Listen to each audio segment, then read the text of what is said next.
Millionaire left his phone at home, pregnant wife, read messages from the mistress and made a plan. A silent phone on a marble-topped kitchen counter can hold the seeds of heartbreak, betrayal, and startling revelation. In a quiet neighborhood in suburban Miami, Grace Moreno discovered her husband's phone buzzing throughout the morning. Mark Moreno, a self-made millionaire, revered for his business acumen, had left it behind in haste. The moment Grace glanced at the screen, her world fractured. The words from an unknown contact stirred both nausea and fury. He was hers, yet these messages spoke of secrets, passion, and promises. Instantly, Grace felt her unborn child shift, as if sensing her turmoil.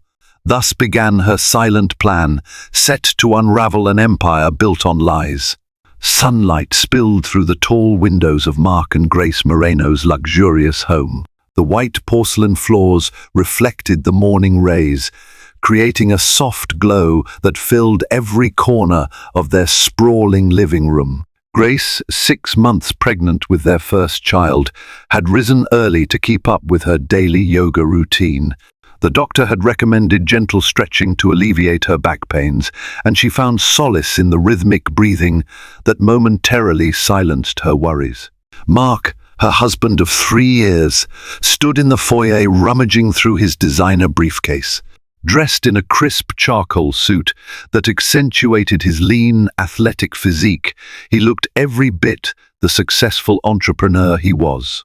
Though their house was a testament to Mark's formidable wealth, he often reminded Grace that he had started from humble beginnings. He had built an import-export business, traveling across Asia and Europe to secure lucrative contracts that multiplied his fortune year after year. On this particular morning, Mark was noticeably frazzled. A business meeting loomed, and he seemed preoccupied, hurriedly tossing papers back and forth. Over the past few months, Grace had noticed a shift in his demeanor. He was often distracted, quick to anger, and vanished on mysterious phone calls whenever his mobile rang. Her heart clenched whenever doubt crossed her mind. He had always been caring, always supportive, but that intangible something felt off. After hastily kissing Grace on the forehead, Mark rushed out the door, nearly colliding with their housekeeper, Maria Vasquez, who had just arrived. Grace followed him to say goodbye. She managed to call out, "Don't forget your phone, Mark," but in his frenzy, he barely heard her. He hurried into his gleaming black Tesla, leaving his phone face down on the kitchen table. Grace shrugged off the moment at first. As she turned back inside, she paused. The phone, sleek and expensive, lay there as if beckoning her. A million questions raced through her mind. She'd never had reason to doubt him until recently. She decided to tidy up before summoning the courage to pick it up. The last thing she wanted was to appear paranoid or controlling. But curiosity gnawed at her. Maria, sensing Grace's unease, offered a reassuring smile. "Senora, it's good to sit down a bit. You have to think about your baby too." Grace rubbed her belly, an unconscious gesture she made when anxious. She thanked Maria and tried to push away the nagging suspicion, but her stomach churned with an unnamed dread. When the phone buzzed for the third time within 5 minutes, Grace felt an impending sense of doom that wouldn't let her ignore it anymore. She approached the phone tentatively, as if it were a coiled snake ready to strike. It vibrated once more, revealing a text message preview. Before her mind had fully registered what she was doing, she unlocked the device. Never in a million years could she have imagined how one morning oversight, Mark forgetting his phone, would unleash a series of revelations, heartbreaks, and alliances that would forever change her life. Grace's hands trembled as the phone unlocked. Though Mark had never explicitly forbidden her from using his phone, it was a tacit understanding in their relationship that each respected the other's privacy. But the abruptness of Mark's recent behavior and the repeated message alerts compelled Grace to put caution aside. The screen displayed an array of missed calls and text messages. At the top was an unknown contact labeled with just a heart emoji. Grace's pulse quickened, and she tapped it. What she saw next left her short of breath. Heart emoji. I miss you already. Last night was unforgettable. Heart emoji. Are we still on for next week at the Delilah restaurant in Vegas? Heart emoji. Good morning, handsome. Thinking about you. Shock rippled through Grace's entire being. The blood drained from her face, and she had to steady herself against the counter. For a moment, she contemplated the possibility this was some spam or marketing scheme, but the context of the messages and their tone made that impossible. They were intimate, personal, brimming with affection. Her worst fears began to crystallize. A mistress. Someone Mark was seeing on the side. Her mind darted through memories, seeking a time or place that might have hinted at an affair. Mark's recent trips to overseas shipments. The late nights at the office, locked behind layers of strict deadlines.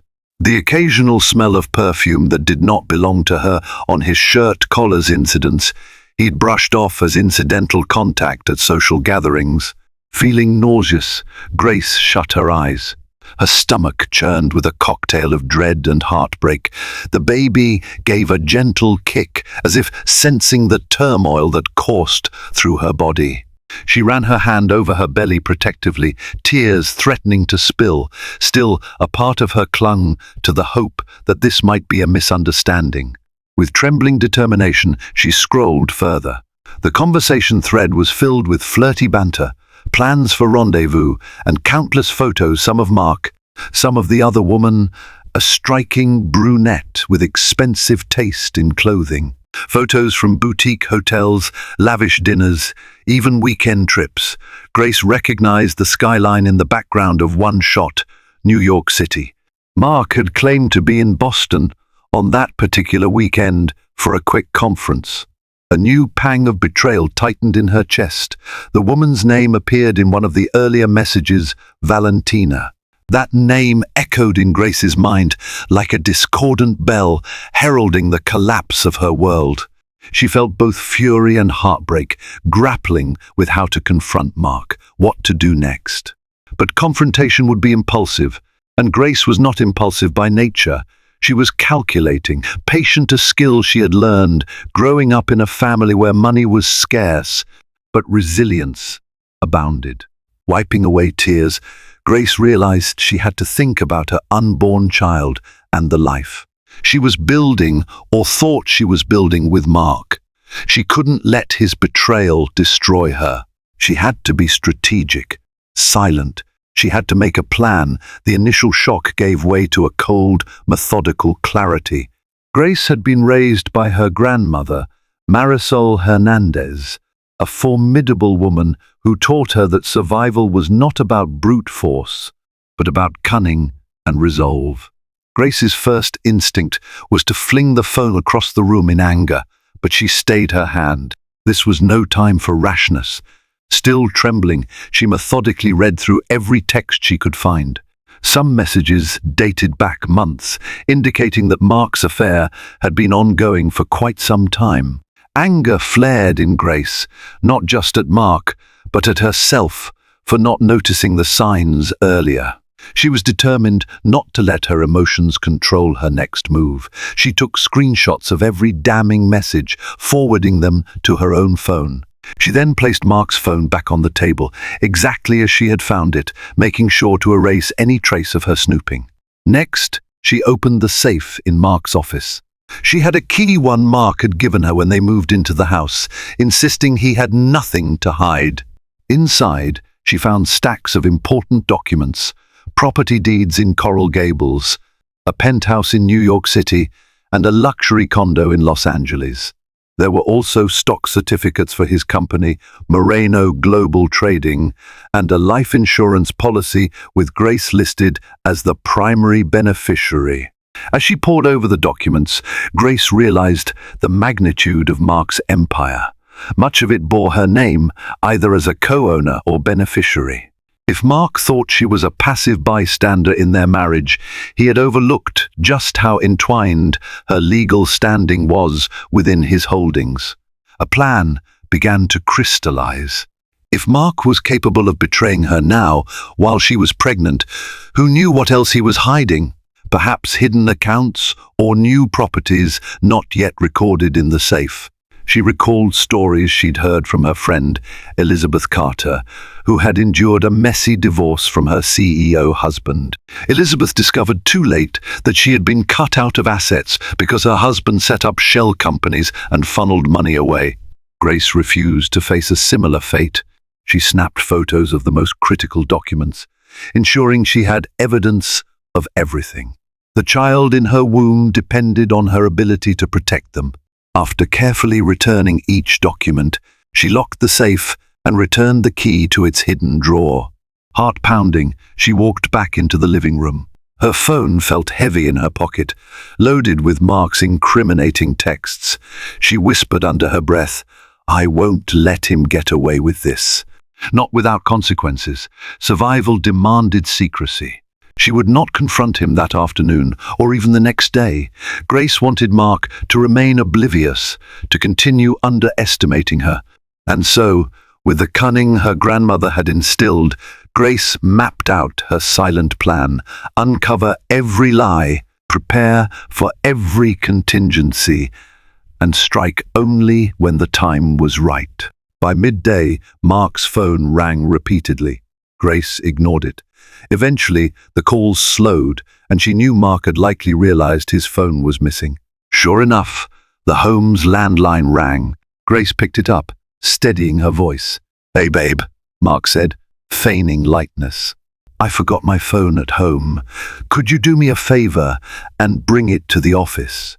I have some important messages I need to check."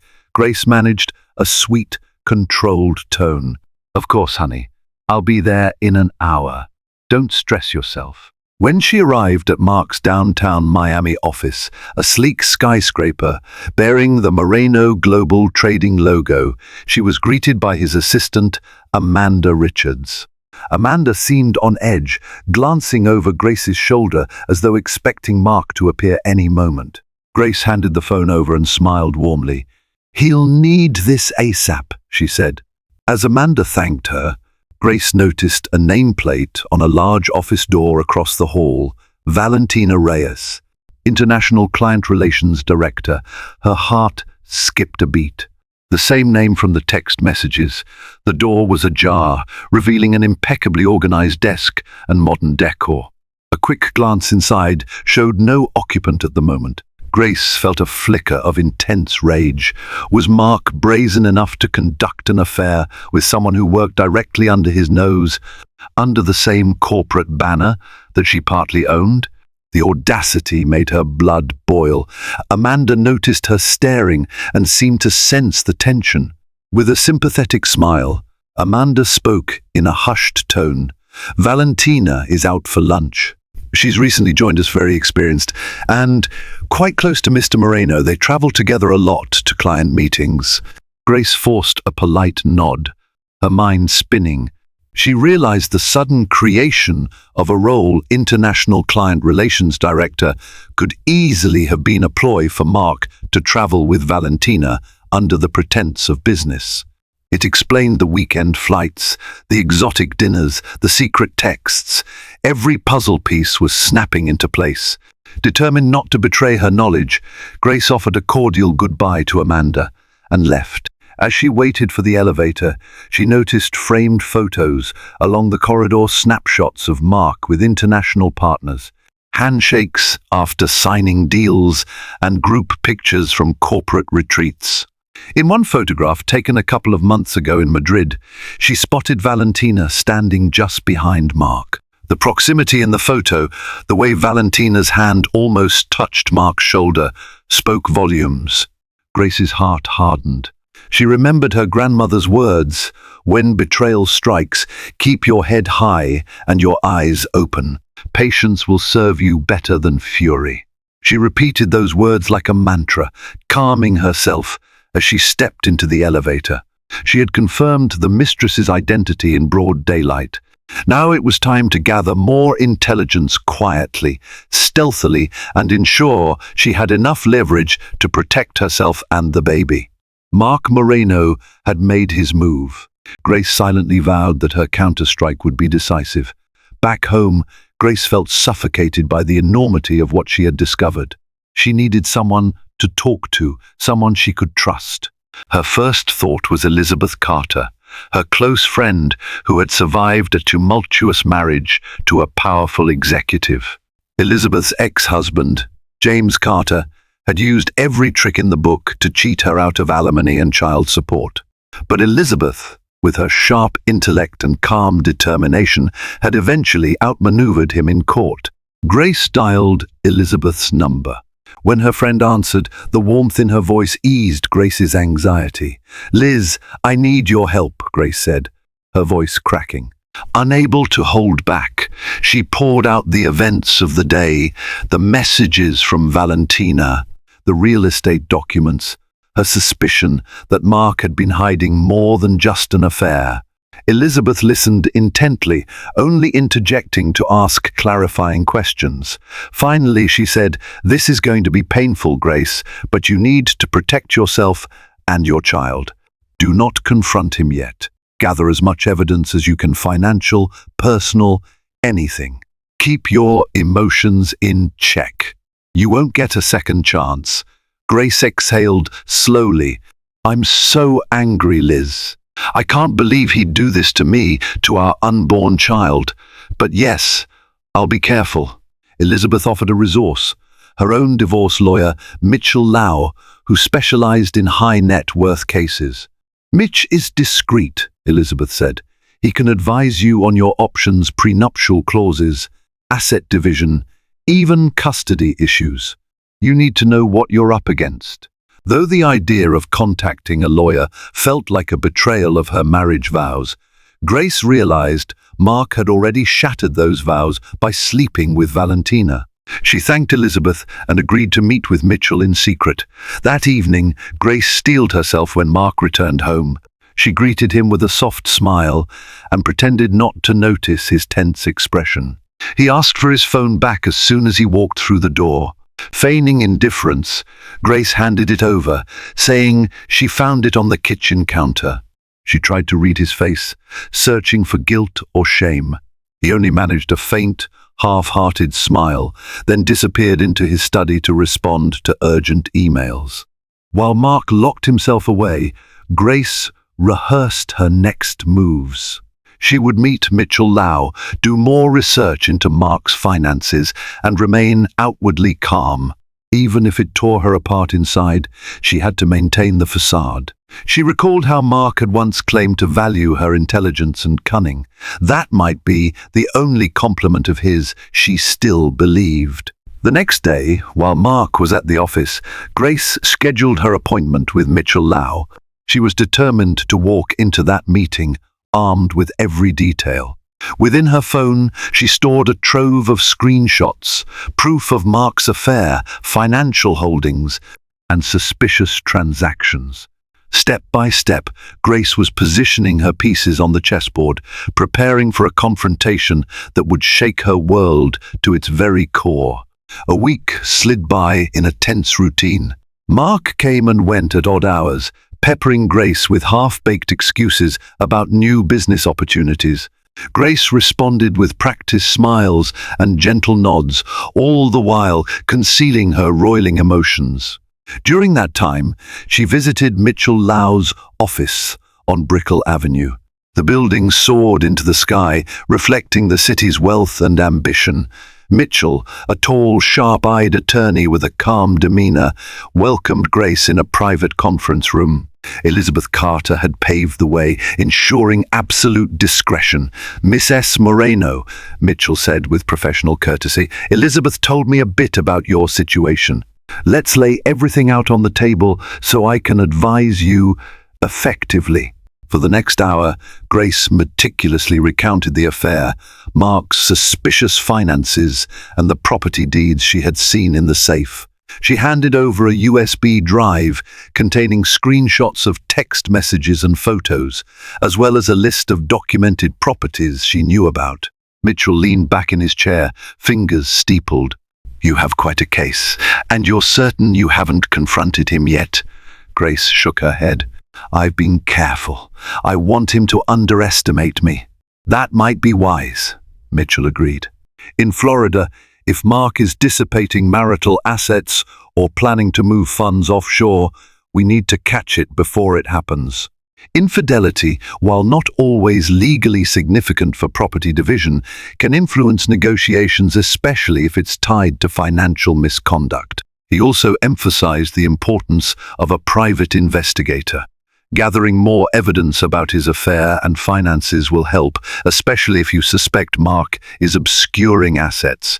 I can recommend someone who's very discreet. Though the idea of hiring an investigator felt surreal, Grace understood the necessity. If Mark was as bold as she feared, he might have other secret holdings, and who knew what else he was capable of hiding? Later, in the hush of her bedroom, Grace paced the floor, her mind swirling with possibilities. She knew Mark had overseas connections. He frequently traveled to Asia and Europe. Had he opened offshore accounts? Was Valentina the only mistress, or just the most recent? Determined to follow Mitchell's advice, Grace contacted the recommended private investigator, a woman named Samantha Zhao, known for her meticulous work with high-profile clients. During their brief initial phone call, Samantha explained how she would discreetly monitor Mark's movements, compile financial data, and track patterns. "We'll keep it confidential," she assured Grace. "My job is to give you leverage, not to cause scandal." Grace felt a flicker of relief. She wasn't alone in this anymore. There was a team, a lawyer, an investigator, and a supportive friend who believed her story and stood beside her. She felt momentarily guilty for how clandestine it all was, but she reminded herself that Mark had forced this path by his own deception. Now her objective was simple: gather every piece of incriminating information and wield it when the time came. And when that time arrived, she would be unstoppable. Grace quickly began receiving updates from Samantha Zhao. The private investigator moved with calculated efficiency, blending effortlessly into the background whenever she followed Mark to his business luncheons, late-night dinners, and weekend conferences.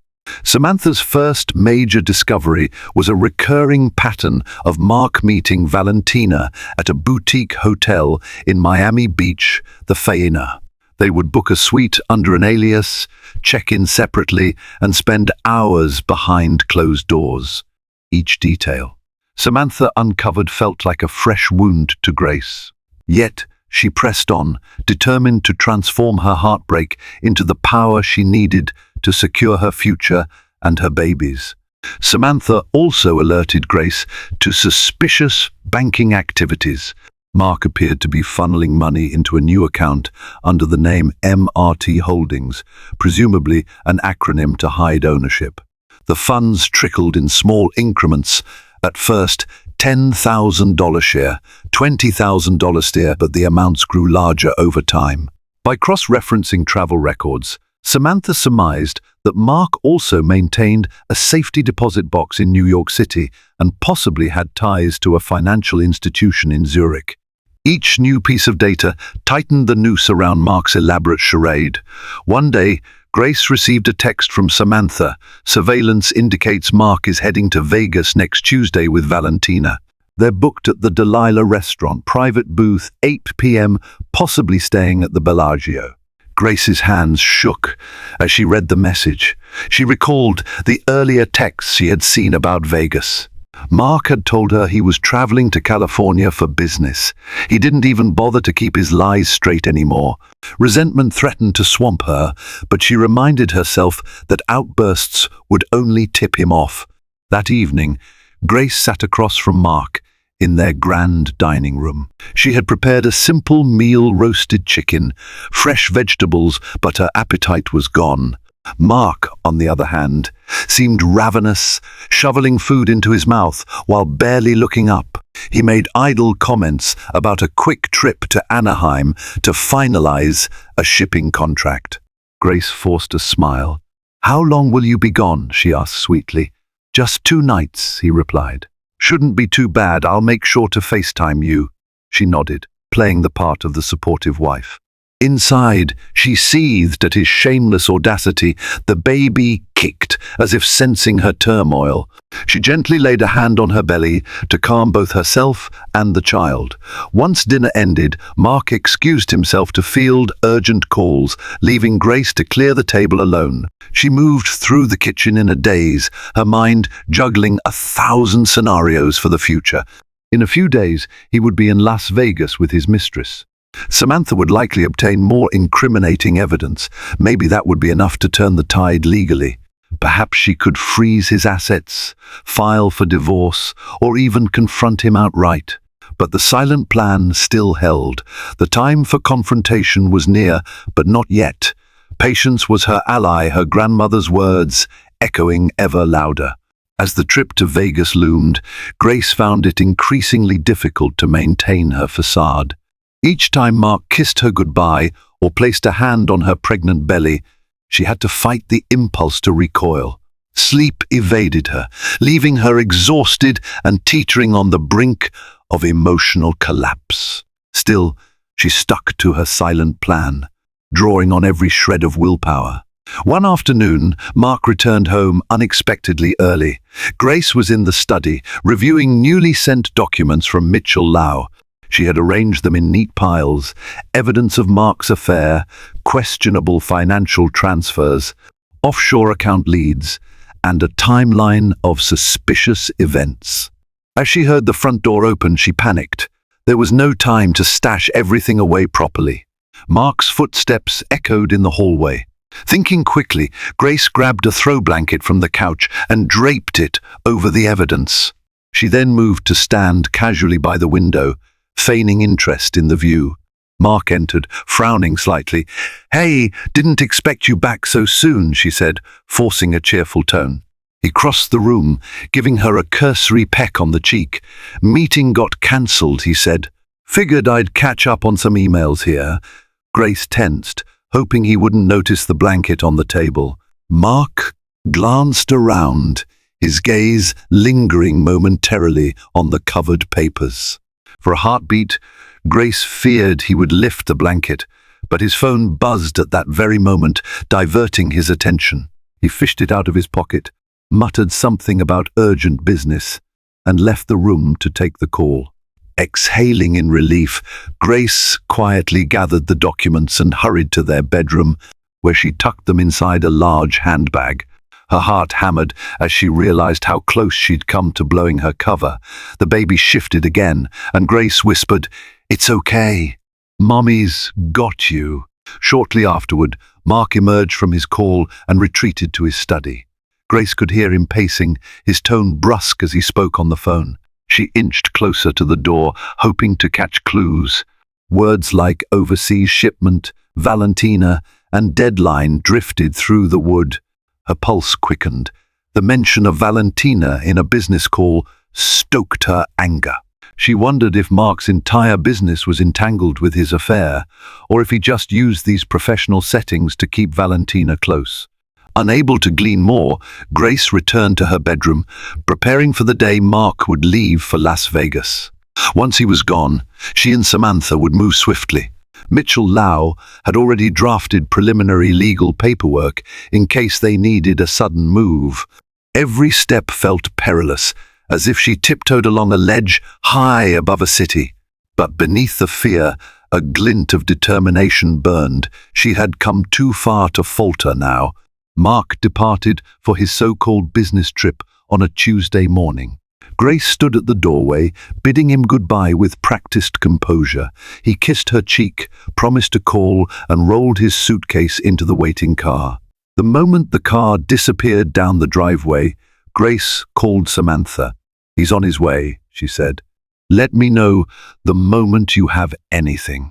Samantha, already stationed at the Miami airport, confirmed Mark's flight details. By early evening, she texted Grace. "They've landed in Vegas, checked into the Bellagio under separate reservations, meeting for dinner at Delilah Restaurant in 2 hours." Each update felt like a stab to Grace's heart. She pictured Mark and Valentina walking through the ornate lobby of the Bellagio, arms brushing, excitement shimmering between them. She tried to steel herself with the knowledge that every moment they spent together was another nail in Mark's coffin. The moral weight still tormented her, but anger gave her focus.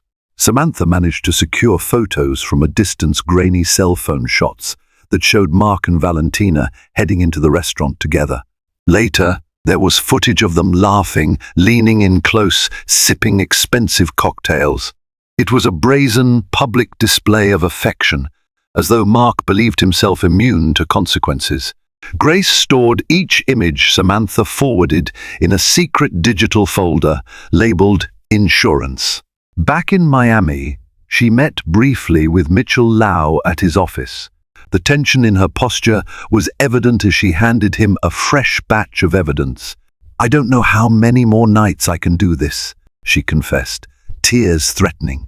"But I need to see this through." Mitchell offered a steady gaze. "Every piece of evidence strengthens your position. By the time we're done, Mark won't have any plausible defense." He paused, checking that the door to his office was shut. If he's been transferring or hiding funds, this also counts against him, especially if he's spending company money on personal affairs. Grace nodded. "He's been using the company jet more frequently too. I suspect he's blurring the lines between business and personal trips." "Even better for us," Mitchell said, though he softened his tone, recognizing her heartbreak. "We'll build a thorough case. Just hang on a bit longer." That night, Grace lay awake in their king-sized bed, staring at the empty space beside her. She couldn't help but imagine Mark in a plush hotel suite across the country, Valentina wrapped in his arms. The baby kicked as if protesting, and Grace tried to quell her rolling stomach. Everything in her screamed to confront him, to yell, to throw him out, but she reminded herself of what was at stake. She needed a solid legal position, both for her future and her child's. In that sleepless darkness, she made one more vow. Once she executed her plan and confronted him, there would be no turning back. Everything Mark had built, his public image, his business empire, his illusions would come crashing down. She prayed that she would have the strength to endure it. By Thursday, Mark returned from Las Vegas. He strode into the house, a bouquet of flowers in hand, greeting Grace with studied enthusiasm. She accepted the flowers with a forced smile, noticing they were her favorite lilies. An attempt at guilt-driven romance, she mused darkly. He recounted tales of productive meetings in Anaheim, bragging about new partnerships that would take Moreno Global Trading to the next level. Grace nodded politely, playing the role of dutiful wife while inwardly loathing every lie. But the next morning, something odd occurred. Samantha Zhao reported difficulties accessing certain financial records. Accounts that were previously open for scrutiny seemed to have vanished or locked behind additional firewalls. Mark's phone records abruptly showed signs of tampering, numbers erased, data wiped. It was as though Mark sensed someone was onto him. Grace felt a jolt of panic. Had Mark discovered her plan? She walked around the house, scanning for signs that he'd noticed anything amiss. Had he checked her phone, rummaged through her emails? She hadn't left evidence around, but her near accident in the study still haunted her. Desperate for answers, Grace contacted Elizabeth Carter, who offered her typical cool-headed advice. "If Mark suspects something, he might be covering his tracks," Elizabeth said, "but he's not likely to confront you unless he has proof you're snooping. He might just be cautious by nature. Still, you have to be extra careful." That afternoon, Grace found Mark in his home office, locked in animated conversation over the phone. She overheard snippets, words like audit, cybersecurity, and confidential. Her stomach twisted. Mark might be employing someone to tighten the company's systems, possibly hiring experts to sniff out unauthorized surveillance. If Samantha's digital tracks were uncovered, the entire plan could collapse. Maintaining calm, Grace knocked gently on the door. Mark ended the call abruptly. "Yes?" he asked, his voice strained. "I was wondering if you'd like coffee," Grace offered. A simple, domestic gesture to gauge his mood. His eyes flickered, and for a fleeting moment, Grace sensed suspicion. Then he relaxed, gave a short nod. "Sure, thanks." She turned away, heart pounding. She couldn't shake the feeling that Mark was on alert. Any slip-up now could be catastrophic. The child within her gave a firm kick, almost as if scolding her to stay resolute. Late that night, after Mark fell asleep, Grace crept into the living room and called Samantha. They spoke in whispers. Samantha confirmed that Mark's team had introduced new cybersecurity measures. "I can't access certain logs anymore," she said, "but I have enough to prove he's funneling money offshore. The direct link to Valentina's personal accounts is fuzzy now, but we know there was at least one transaction." Tension coiled inside Grace. She had hoped to gather more evidence before making a move. But if Mark was securing his digital fortresses, time was running short. She would have to strike soon, and strike hard. The window of opportunity to confront him on her terms was shrinking. The pressure weighed heavily on Grace. Each day she acted the part of a calm, expectant mother, while inside she felt as though she were waging a silent war. She clung to her silent plan, yet a gnawing fear consumed her. What if Mark was a step ahead? On a Friday evening, Mark announced he was hosting a business dinner at home. Several top-level executives from Moreno Global Trading would attend, including Valentina. The news tightened a knot in Grace's stomach. This would be her first official encounter with the mistress. But she played along, forcing an excited smile. Mark ordered their personal chef to prepare an elaborate menu. He made a grand show of rearranging the living room and setting the dining table with expensive china. Grace hovered at the periphery, discreetly observing his interactions with the staff. His urgency, his attention to detail, it was as if he was determined to impress someone special. The guests arrived in sleek cars just after dusk. One by one, Grace greeted them at the door with polite warmth. When Valentina stepped forward, Grace recognized her immediately from the photos. She was statuesque, with glossy black hair swept into an elegant updo. She wore a striking designer dress that clung to her figure, and she offered Grace a brilliant smile. "You must be Grace," Valentina said, her voice dripping with graciousness. Grace swallowed the bile rising in her throat and forced a smile. "Yes, lovely to finally meet you, Valentina. Mark speaks very highly of you."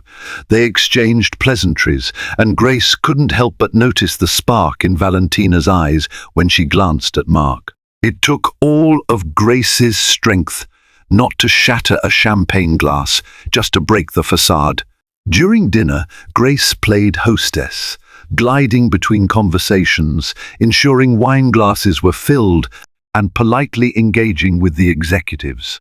Mark boasted about new ventures, expansions into Asian markets, and upcoming deals in Europe.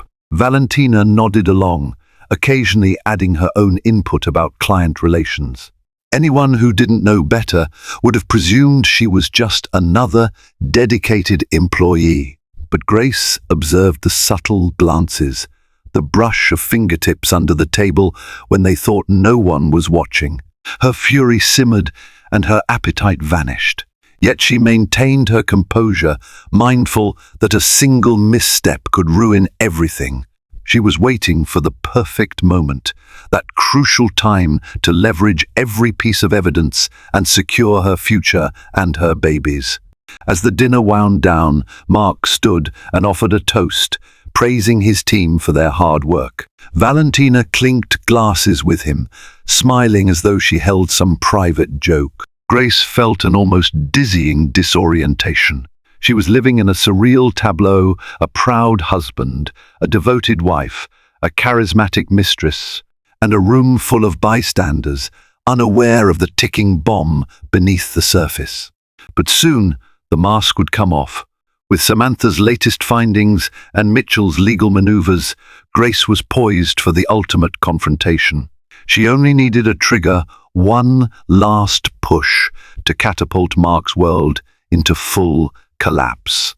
2 days after the dinner, Grace received a final file from Samantha, a trove of damning evidence tying Mark's offshore accounts directly to hush money payments for Valentina's lavish lifestyle. Hotel bills, flight itineraries, private shopping trips, it was all there, meticulously documented. That evening, Mark announced he was leaving for yet another overnight business meeting. Grace knew this was the moment. She called Elizabeth, who arrived under the guise of a friendly visit. Together, they waited until Mark packed his bag and headed for the door. Once he was gone, Grace summoned Maria Vasquez, the longtime housekeeper, and asked her to take an impromptu evening off. Confused but concerned for Grace's well-being, Maria complied. Minutes later, Grace texted Mark, instructing him to come back immediately. She pretended she had a pregnancy emergency. Panic must have gripped him, because he rushed home without protest, arriving in less than an hour. He burst through the door, eyes wide. "Grace, what's wrong?" She stood in the living room, Elizabeth by her side. The tension in the air was palpable. Grace's hand rested on her swollen belly, and she felt a steely calm settle over her. "We need to talk," she said, her voice low. Mark glanced uneasily at Elizabeth. "Shouldn't we do this privately?" Elizabeth folded her arms. "I'm here for support. For Grace." Confusion and frustration flickered across Mark's face. "Okay," he said warily. "What's going on?" Grace drew in a shaky breath. "I know about the affair, Mark, with Valentina." She steadied her voice. "I know about the offshore accounts, the money you've been siphoning, and the secret trips. I know you've been lying to me." Mark's face went pale, then twisted into defensiveness. "Grace, you don't understand. It's not what you think." She raised a hand to silence him. "I have proof. Detailed records, photos, messages. This ends now." Silence hung heavy. Outside, the distant rumble of thunder underscored the gravity of the moment. Mark swallowed hard, searching for a way out. "We can work this out." "I swear to you, I never meant—" "Stop," Grace interrupted. "I've already spoken to a lawyer. I have everything I need to file for divorce, seize marital assets, and ensure the baby and I are financially protected." Mark's eyes darted between Grace and Elizabeth. His bravado faltered. "Please, don't do this," he whispered, voice cracking. "We can fix this. I'll end things with Valentina." "It was just a mistake." Grace shook her head, tears brimming in her eyes. "A mistake is a one-time lapse. You've been living a double life, Mark. You betrayed our marriage, our future.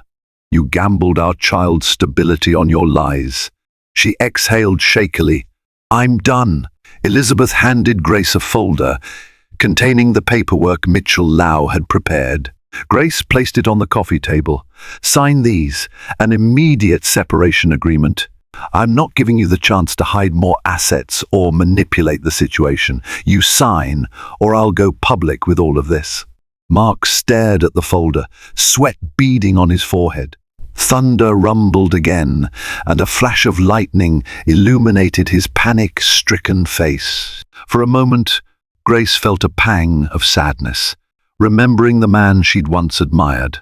But the memory dissolved in the wake of his betrayal. Snatching a pen, he began to sign, his hand trembling. With each stroke, the empire he had built on false promises and secret affairs started to crumble. When Mark finished signing, he set the pen down with a shaky hand, refusing to meet Grace's gaze. In the silence that followed, Elizabeth gathered the documents, slipping them into her briefcase. The reality of the situation settled like a dense fog in the room. Grace felt both devastated and oddly liberated.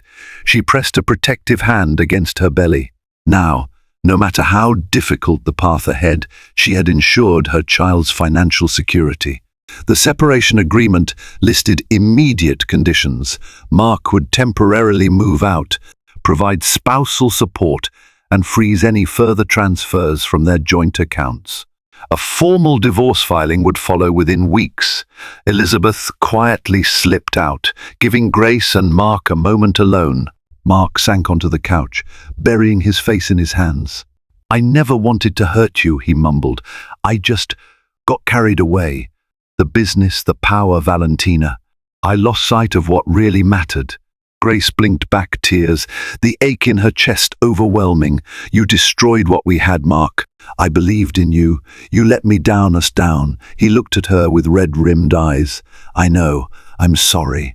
Please, Grace, let's find a way back." She shook her head. "There's no going back to the life we had. It wasn't real, at least not for you. You want to fix something for our child's sake? Cooperate with the lawyers. Be honest for once in your life. That's the only chance you have to salvage anything." Defeated, Mark bowed his head, whispering words of remorse. Grace fought the urge to comfort him. Once, she would have done so without question. But now, trust had been shattered. His tears, his apologies, could not bridge the gaping chasm he created. Tension crackled in the air. The storm outside intensified, rain hammering against the windows. Mark staggered to his feet, gathering the last remnants of his dignity. "I'll pack a bag and go," he said quietly. "I'll respect the agreement." Grace offered no farewell. She watched him ascend the stairs, feeling oddly disconnected from the moment. The man who had once swept her off her feet with grand gestures was now reduced to a husk, forced to leave the home he once cherished. A short time later, Mark descended with a small suitcase, eyes avoiding Grace's. She walked him to the door, stopping just short of the threshold. The weight of finality pressed against them. In a soft voice, Grace said, "I meant what I said about the baby. If you want to be involved, do it through the right channels." "Don't lie again." Mark nodded miserably. He stepped out into the storm, the door closing behind him with an echoing thud. For a long moment, Grace stood there, chest tight, tears slipping down her cheeks. She was free, but at a steep cost. All illusions were gone. Now, she had to face life as a single, expectant mother fighting for a future where betrayal had no place. The days following Mark's departure were a whirlwind of legal appointments, emotional upheaval, and unexpected relief. With Mark out of the house, Grace finally felt she could breathe. However, she was left to navigate a maze of complicated finances, looming court proceedings, and the heartbreak of losing the man she thought she knew. Elizabeth proved to be an unwavering pillar of support. She connected Grace with a financial advisor, Patricia Weaver, who specialized in restructuring assets post-separation. Patricia helped Grace create a clear snapshot of her finances, ensuring Mark couldn't siphon more funds. The child support terms, spelled out in the separation agreement, guaranteed security for the baby once born. Grace moved through each day with a new sense of purpose. Mornings were dedicated to gentle exercise and prenatal checkups. She decorated the nursery in soft, neutral tones, a space of calm and love untouched by Mark's betrayal. Afternoons found her in conference calls with Mitchell Lau, hammering out the finer details of the divorce. Evenings were spent quietly journaling, processing the cascade of emotions that threatened to overwhelm her. One afternoon, she received a surprising call from an old acquaintance, Catherine Sinclair, a journalist for a prominent Miami magazine.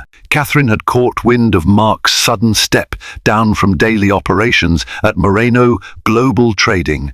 Intrigued by the hush around it, she reached out to Grace. "Word on the street is that Mark is taking an indefinite leave," Catherine said delicately, fishing for information.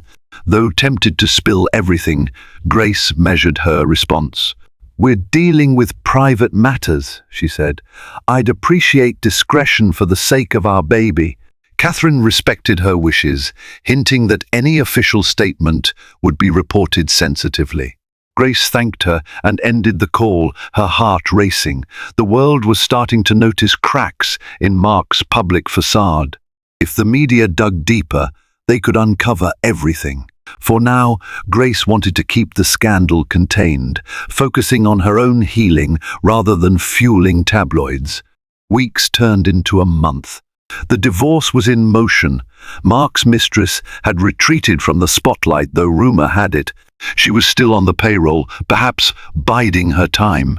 Mark's attempts to contact Grace were sporadic, ranging from tearful voicemails to empty promises of change. She had Mitchell handle all communications, safeguarding her fragile emotions. And in the quiet of early dawn, when the baby kicked as if to greet the sunrise, Grace felt a surge of hope. Despite the betrayal, despite the chaos, she was carving out a path where she and her child would thrive. The empire Mark built might survive in some form, but Grace no longer needed to cling to it for her worth. She had found strength in the ashes of deceit, a strength that reminded her of her grandmother's wisdom. Sometimes you must let the old structures crumble to build something new and indestructible. 5 months later, Grace stood in her baby's nursery, gazing at the crib that she and Elizabeth had assembled. The walls were painted a soft sage green, adorned with gentle watercolor prints of forests and animals. Plush blankets and stuffed toys were neatly arranged, waiting for the newest member of the Moreno family to arrive. Her belly was now round and heavy, a testament to the miracle growing inside her.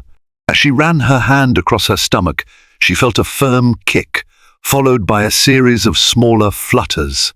She smiled, whispering, "Not long now, little one."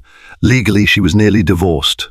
Most of the papers were in order, and Mark had relinquished control of many joint assets to her.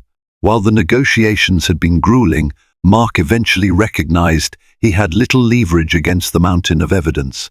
In the end, he chose partial cooperation to avoid a full-blown scandal. Valentina had resigned from Moreno Global Trading shortly after Mark's affair came to light within the company's inner circles. Word traveled quickly among high-level executives, and Mark had little choice but to request her resignation to minimize public relations damage. No official announcement was made, but insiders whispered about the real reasons for her departure. Valentina faded back into whatever life she had before, leaving Mark to pick up the pieces. One afternoon, Mitchell called with final good news. The divorce settlement was signed by a judge. It was official. Grace would maintain primary custody once the baby was born, with Mark granted supervised visitation if he chose to be involved. Financially, Grace was set, with a substantial trust established for their child. She hung up the phone, tears streaming down her face, tears of liberation, relief, and lingering sadness.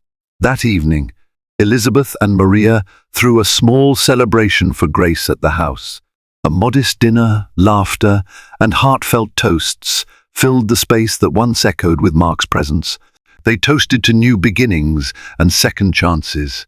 Grace found herself smiling in earnest, feeling gratitude amidst the pain she had endured. Before heading to bed, Grace wandered onto the balcony, the moonlight casting a silvery glow across the lush yard.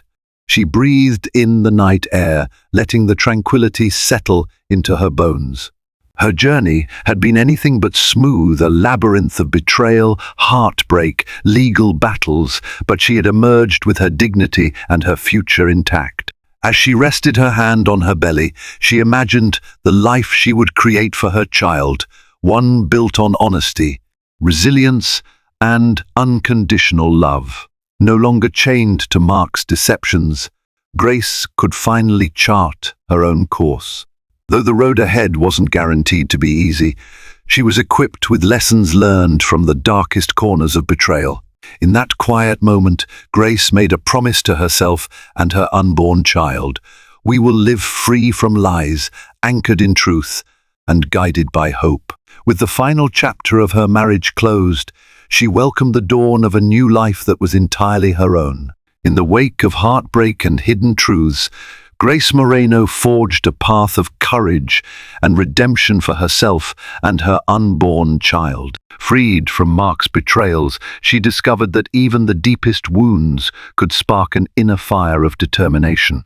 Her silent plan brought a deceptive empire to its knees, proving that with resilience and resolve, a single step forward can become a leap toward freedom. If you found yourself wrapped up in Grace's powerful story, her fears, her bravery, and her unwavering love for her baby, don't let the journey end here. Hit the like button, share this video with those who appreciate a gripping tale of resilience, and subscribe for more real-life drama fiction that will keep you on the edge of your seat. Your support ensures that we can continue creating stories that capture the intensity of the human spirit.